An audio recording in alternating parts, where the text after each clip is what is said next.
You know, sometimes we like to sit around and wonder what's a good movie to watch. Like right now, oftentimes it can actually be difficult to find a certain movie that you feel like watching at that very moment. Sometimes you just narrow it down to what type of movie it is that you want to watch. Maybe you want to watch an action movie since the superhero craze is still alive and well. Or maybe you feel like finding a comedy because you want to laugh your guts out. But do you want to know which type of movies are the hardest to decide on? Horror movies. Horror movies used to be amazing to watch because of how smart they were. They could actually get under your skin and really get you invested in everything that unfolds and actually get a good scare out of you. Nowadays, Hollywood just seems to think that we love horror movies because of jump scares or gore.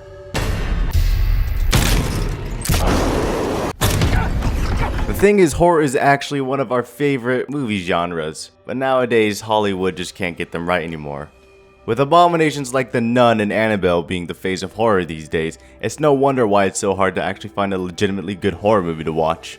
If only Hollywood could actually make a good, smart horror film once in a while. I'm not saying that it's impossible for there to be a genuinely scary movie in this day and age.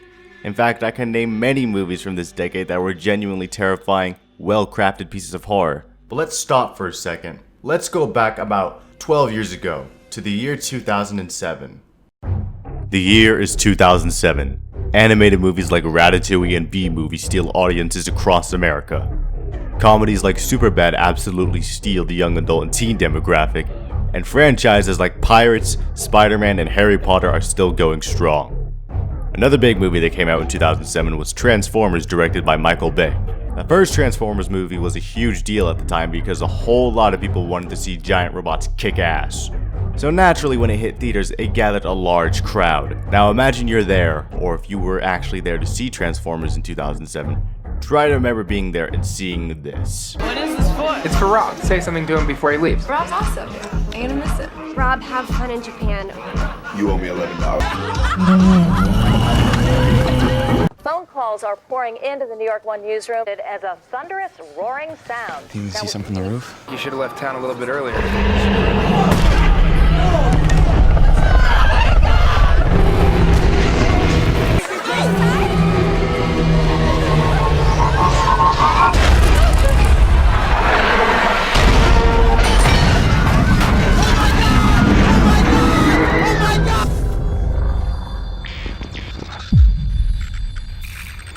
Tonight's gonna be the best night ever.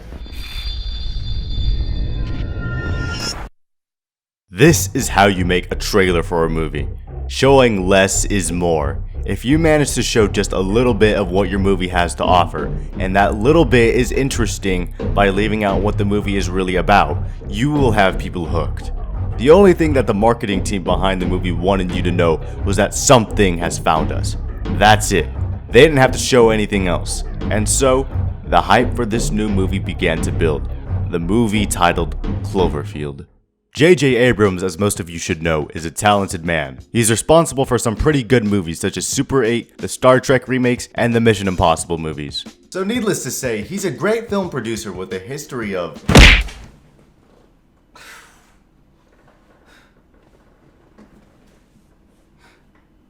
We don't talk about that one. Abrams was once visiting a toy store in Japan while promoting Mission Impossible 3. Later, he explained, "We saw all these Godzilla toys, and I thought, we need our own American monster.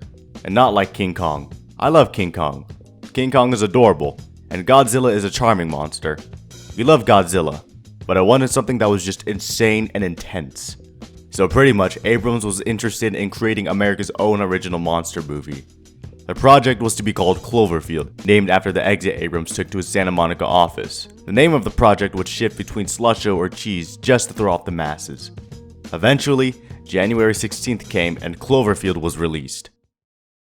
The movie opens up with an intro that explains that what we are watching is property of the US government. From what we're able to gather from this intro sequence alone, all of the footage we are about to witness came from the Cloverfield incident, so right from the get-go we are slightly intrigued about what the hell we are watching. As soon as the footage starts to roll, we're introduced to our main character Rob Hawkins, who's at his girlfriend at the time, Beth's apartment in New York. This scene mainly serves as exposition for Rob and Beth's history, as well as showing us how the movie is shot. The whole movie is shot in the found footage style and is used very effectively throughout. Eventually, we cut to Rob's brother, Jason Hawkins, and his girlfriend Lily, talking about a party that they're planning for Rob because he's going away to Japan for his career. So Lily wants Jason to go around asking people to give testimonials like a wedding, but Jason really does not want to do it. So he asks his pal Hud, played by TJ freaking Miller, to do it. Hud is at first hesitant to do it, but then Jason says, And Marlena's gonna be here. From this point on, the movie is shot from Hud's perspective, and honestly, Hud is just so perfect for this. Hud is basically the comic relief of the movie since his awkward personality tends to draw some contrast from the horror elements. As Hud is getting Lily's testimonial, he focuses on Marlena, who Hud has a hard crush on, and I can't say I blame him. She's just this hipster looking girl who's sarcastic as hell and kind of hilarious at points. A good chunk of this movie is focused on Hud and Marlena, and she actually builds Hud's character a lot. He tries to get the balls to talk to her, but quickly turns to this one dude. And actually, in a deleted scene, he tries to give a testimonial where he recommends Rob watch hentai while he's in Japan, and it's fucking amazing. You should go watch that scene. Eventually, he does talk to her, and she tries her best to blow him off, but being that Hud is quirky as hell and can't take a hint, he insists that she give a testimonial, which she does in an uncomfortable way. I think we've met like probably 3 times, 4 total, and every one of those times I was really drunk, so I don't really even know what to say. And Hud continues to try and talk to her, but you can tell she just doesn't want him at all, cause she really just tries to blow him off and then just walks away. Poor Hud. Rob shows up for his surprise and gives a short but sweet speech. No, it means a lot, so that's it. That's all I got. What makes these characters feel so real is that they aren't shot with any cinematic camera angles, and they don't really have any dramatic lines. Everyone in this movie feels real, including the extras, which is amazing. Rob asks Hud if Beth's coming tonight, and I don't know about you, but that sounds like a question someone would ask about their ex. And wouldn't you know it, Beth shows up with another dude, and immediately you can just tell that there's so much tension between Rob and Beth. Hud continues to be awkward, and Rob is very obviously still obsessed with Beth. Rob asks Hud if his tape was still in the camera, and we get to see more footage of Beth and Rob as he fiddles with it, and Rob looks disappointed that Hud is taping over the footage of he and his ex. Beth gives her own testimonial, and it's clear that she still has some feelings for Rob. Rob comes over to talk with Beth in private, and Hud is determined to see what's going on. He eavesdrops on them arguing with each other, but Lily steps in, rightfully telling Hud to mind his own business. But Hud, being Hud, is determined to find out what's going on, so he and Jason press Lily to tell them what's up, and apparently, Rob and Beth slept about a few weeks ago. Rob and Beth slept together. Are you serious? It happened a few weeks ago. Why wouldn't you tell me? Why wouldn't I tell you? So naturally, Hud has to tell the whole damn party, even Marlena, and it's just so funny how apparent it is that she wants nothing to do with Hud. No. Yeah, isn't that crazy? They've been friends forever. I mean, Rob's been in love with her since college. Well, maybe it was like a going away present, you know? Yeah. Wait, were we supposed to get presents? Beth and her boyfriend leave for obvious reasons, and this exchange happens. Good luck in Japan. Good luck tonight, Travis. Poor Travis. Jason and Hud give Rob a talk about his current situation, and then You gotta learn to say, forget the world and hang on to the people that you care about the most. Oh, God! Oh, my God! What the hell was that? everyone at the party is spooked, and Hud just has to check on Marlena. Marlena, are you okay? And they see some news coverage of what just happened. Apparently, a possible earthquake hit Manhattan and capsized an oil tanker near the Statue of Liberty. So, everyone at the party goes to see it from the roof, and then... Right.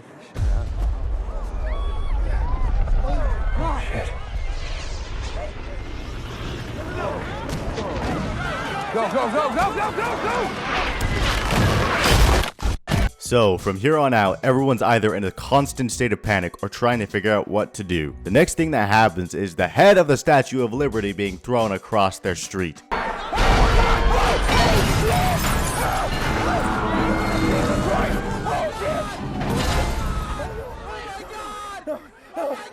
This is probably the biggest what the fuck moment of the movie because nobody ever expected to see the head of the Statue of Liberty being thrown across their street and being covered in scratch marks, by the way. Naturally, with people being people, they all decided to take pictures of the Statue of Liberty's decapitated head. You know, this is supposed to be around 2007. Imagine if this were in 2019.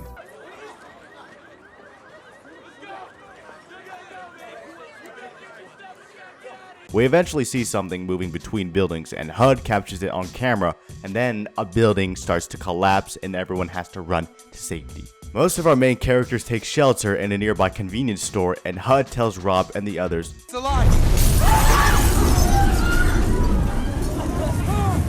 They eventually gather outside, and it seems that Marlena and others seem to not find any shelter, so her and many others are completely covered in ash and dust, I think. The New Yorkers try to figure out what the hell is going on, and HUD tells them that he saw it and caught it on camera. So he apparently shows them what he caught on camera, but we see more of Beth and Rob. Everyone is really freaked out now, but Jason tries to get everyone to try and just get out of Manhattan. Then Marlena says, Who's eating people?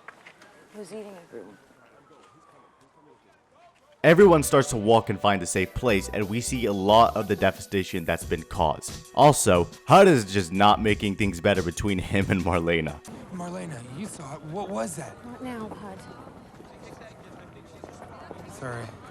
As our main characters make it to the Brooklyn Bridge and start to slowly make it across, Rob gets a phone call from Beth and stops to try and hear her, but Jason, Lily, and Marlena don't notice and keep walking. Lily eventually notices HUD calling for her, and she and Marlena come back for them, but Jason doesn't. Eventually, he does notice, but...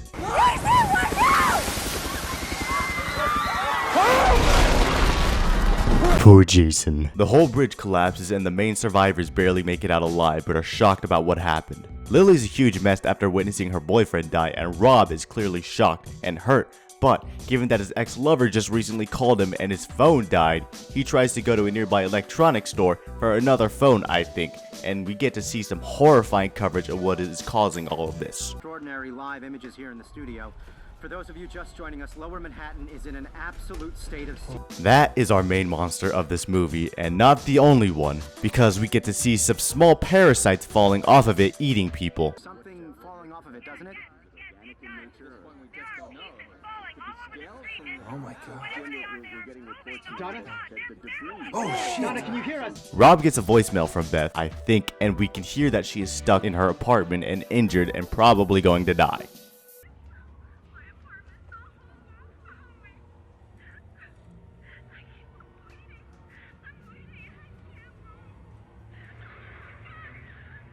But since Beth is probably the only other person in this world that Rob loves, he is determined to get her.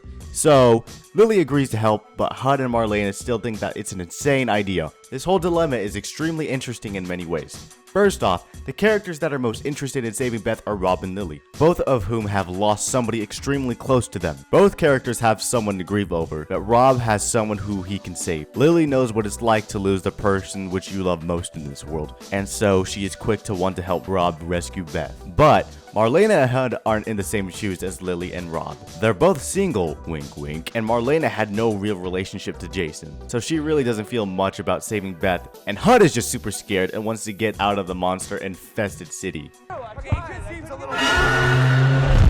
As the monster, Clover, shows up, the military rolls up and the group is split with HUD being temporarily alone. Rob comes up with a plan to take shelter in the subway, so they all take the risk of running deep into the fight to try and escape through the subway. Can we just stop for a second to give props to the visual effects department behind this movie? Because this is some damn good CGI they use in this movie. Everything looks incredibly authentic despite it being in found footage style. It's all just really impressive. The survivors try to wait out the attack in the subway, but then Rob gets a phone call from his mother. Hey, Mom. Jason's dead. Ooh, that's tough. Lily and Rob finally get a moment to grieve together, and Marlena and HUD have no idea what to do. Marlena finally says something to HUD, and they get one normal conversation, even if it's under not so normal circumstances. Not even supposed to be here. You didn't have to be. I mean, you had your chance in the alley. You could have left us. Yeah, you were supposed to meet up with some friends or something, right? Yeah. Good on you, HUD. Rob comes up with another brilliant idea to walk the dark subway tunnels, which could get them to Beth quicker than having to wait out the monster's attack. I'll walk the tunnels. The subway tunnel walk is actually a genius idea from a filmmaking perspective because the camera they're using has a flashlight and a night vision mode, but we'll get on that part later. HUD begins to come up with theories on how the monsters somehow showed up, and this just shows how hilarious he is, honestly. All I'm saying is, a couple of years ago, they found a fish in Madagascar that they thought had been extinct for centuries. So what? It's been down there this whole time and nobody noticed? Sure. Maybe it erupted from an ocean trench, you know? Or a crevice. And then, the greatest exchange between any two characters happens. For all we know, it's from another planet and it flew here. Like Superman? Yeah, exactly. Like, wait, you know who Superman is? Oh my god, whoa. You know who Superman is? Okay, Whoa, I'm like feeling so. Are you aware of Garfield? See, this is why I love Marlena. Sarcastic people are usually the best people to be around because of shit like this. She could have went with any sarcastic joke with what HUD said, but she decided to go with Are you aware of Garfield? fucking brilliant. Rob starts to regret the last thing he said to her, which was Lily tries to assure him that it's okay and that she said a whole lot of stuff to Jason too. Rob tells her that's different because Jason knew you loved him. yeah, it's a real tough and emotional moment for these two. HUD tries to break the silence between the group by talking about how long time ago a homeless guy was lighting people on fire in the subway tunnels. Rob tells HUD to shut up, but HUD doesn't. Stop thinking how scary it would be if a flaming homeless guy came out of the dark right now. I'm just saying. Sorry. That look Marlena gave means something, right? But then What was that? Let's just keep moving. Holy shit! Oh god, this is nasty. but why rats? Felt like you're running away. They smartly decide to get off at the next station, but then this amazing scene happens. Yeah. Is it on? Run. Okay, run. Actually, run. Hey, let's start running. Just run. Let's start running right now. Let's start running now. The parasites attack Lily, but she's saved by Rob. Then HUD gets attacked and saved by Marlena. But Marlena gets chomped by one and Rob has to save her. They all escape through a door and finally get a moment to breathe again. More footage of Rob and Beth start to play, and then we cut back to the camera that still got Marlena's blood on the lens. So yeah, Marlena is badly injured since she was the only one to get bit, so HUD gets a nice moment with her. Hey, thanks for coming back and helping me out, you know? What, you think that I'm the kind of person that wouldn't do that? No. No, I know you aren't. I was just saying, like, I'm glad you did. Otherwise, I would have been totally dead. Right? It's okay, you just got bit. God damn it, these next 10 minutes are really gonna hurt. They all figured that they only have a few options, which are Die here, die in the tunnels, or die in the streets. Is that pretty much? they decide to try and get out of the subway, and as they're walking, Marlena doesn't seem good at all. What's wrong? Are you okay? I'm dizzy. She insists that she's fine, and then they are found by military. Rob tries to explain that they want to help out Beth, but the military dude explains that that can't happen. We see a bloody body, and Rob continues to push for a rescue on Beth. But the military dudes keep saying, no, no, no, that's too dangerous. And then I don't feel so good. Bart! We've got him! Hold on a second. Wait a second. Marlena, are you okay? Hey, what are you guys doing? Stop. Hold on a second. Wait a second. Where are you taking her? Hold on a second. Wait. Oh my God, Marlena, stop. Just wait a second. Please, just wait. Marlena, hold on a second. Just wait. Let go of me. Stop. Marlena. Oh my God. Wait a second, Marlena. poor Marlena. But seriously, I think this is actually the saddest scene in the whole fucking movie. For one, Marlena fucking dies, and two, HUD and Marlena were actually starting to like each other, so it really sucks that she just went splat. And hell, while she was bleeding out her eyes, she called for HUD, and while she was being dragged away, she called out for HUD.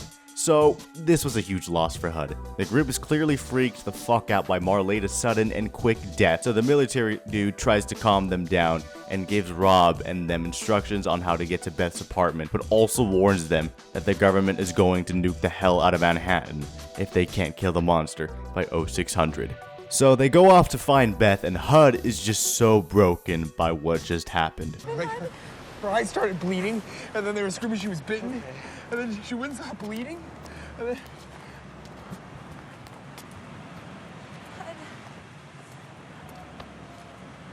You okay? Yeah, I'm okay. Okay. Poor fucking HUD. So they find Beth's apartment, but it's kinda tilted. Any tilted tower comments will be fucking nuked. They figure the best course of action is going up the building that Beth's apartment is leaned up against, then hopping into her apartment somehow. It's kind of a huge leap of faith, but it's the only shot they have of reaching Beth. Eventually they get into Beth's apartment and she's alive, but she kind of has a pipe, I think, stuck in her. They pull her off of the pipe and decide they gotta dip because Clover is on its way. Beth asks, "What is that?" And HUD responds with, It's a terrible thing. fucking HUD. They make their way out of the building and into the helicopters finally in the midst of all the mayhem. Lily escapes in one helicopter, but there's no more room, so Beth, Rob, and HUD have to go on the next one. As they get on the helicopter, we get to see up close how the military bombs Clover. They all think that shit's awesome, but then... Yeah, that's the shit right there. That's what I'm talking about.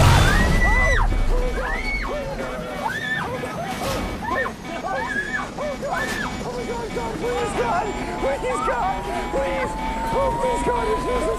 Jesus Christ, I'm sorry! I'm so sorry, God! Please, no! Oh, my God! Oh, shit! Oh, shit! The main characters survive the crash, of course, and HUD puts the camera down to stop Rob from bleeding. They start to walk away, but HUD needs the camera, and then... Oh, no!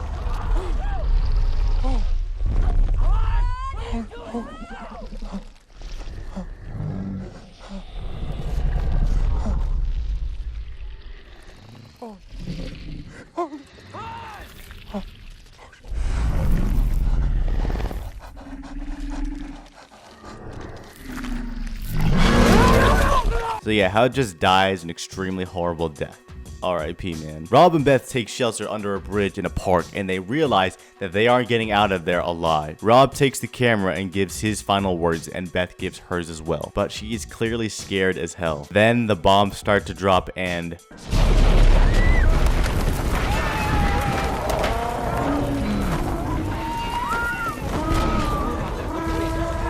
Look at me, Beth, look at me, look at me. I love you. I love you. clips play of Rob and Beth on the Ferris wheel and then the movie ends.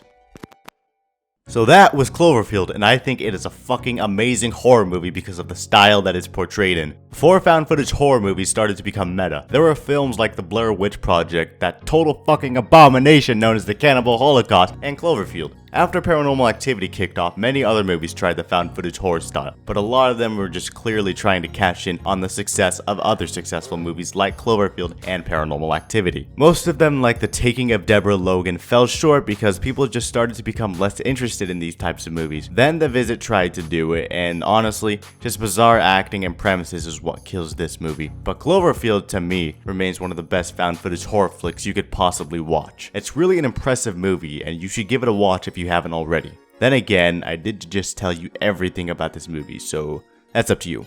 Anyways, I have been Dom Bayham, and if you enjoyed this video, be sure to like and subscribe if you haven't already. Leave a comment down below telling me what you think of this video, and be sure to hit that notification bell so that you stay updated whenever I upload a video, and I will see you on the next one.